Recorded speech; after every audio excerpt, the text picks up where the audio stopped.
Peace, love, and abundance, family. This video is called Reach Down as Well as Up, No Roots, No Branches. Now, we can look at this a multitude of ways. When you look at a tree, right, the tree's roots are going to dictate the size and the health of the tree's branches. Why? Because the tree's roots are the ones that are getting nurtured first, and the tree uses the roots to grow out and branch out. You feel me? So, applying this to your life, your roots are your foundations. Your roots are your principles. Your roots are what you stand for. Now, why is having principles so important? When we look at a Buddhist monk, for example, the Buddhist monk follows the Eightfold Path. And the Eightfold Path, what it does, it allows them to live at a higher standard. It allows them to live righteously.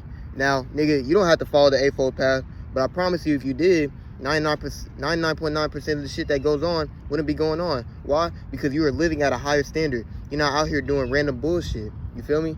So you don't have to follow the Eightfold Path, but at least have some principles or some set of rules that you set out for yourself to keep you in check and to keep you not doing just random shit. Keep you at a higher righteous stand of living, because we all need to be living righteously if we want to elevate the consciousness of the planet. Now, standing for something is also going to put you at a righteous state of living. Why? Because when you stand for something, you are able to navigate through life based on what you stand for. For example, if you stand for love, if you stand for peace, if you stand for the betterization of the planet, you're automatically going to filter out what you don't stand for. You feel me? So you're able to better decide what is right from wrong based on what you stand for. Now, if we all stood for something in a positive light, we would all be able to navigate through our lives in the righteous way. We would all be able to live in our highest state of being because we are filtering out anything that is not that.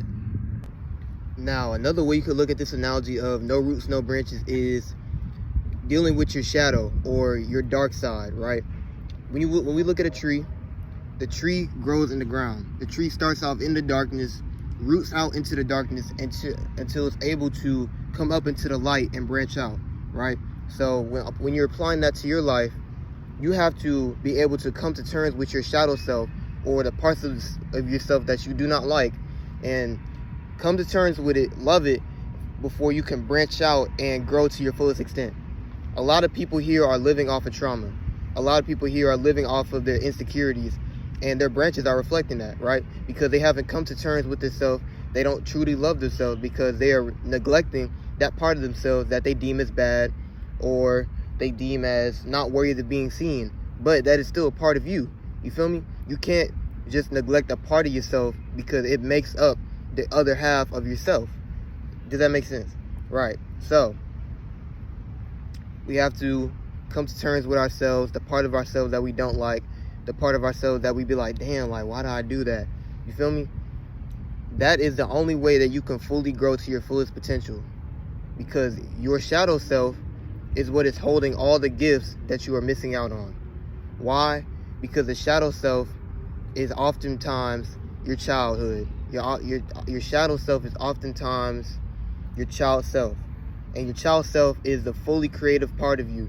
Your child self is the fully playful, the fully loving part of you. So oftentimes in life, our child self goes through trauma. But this is for no reason. It's just a part of the game that we play to elevate ourselves and to grow, to go past that.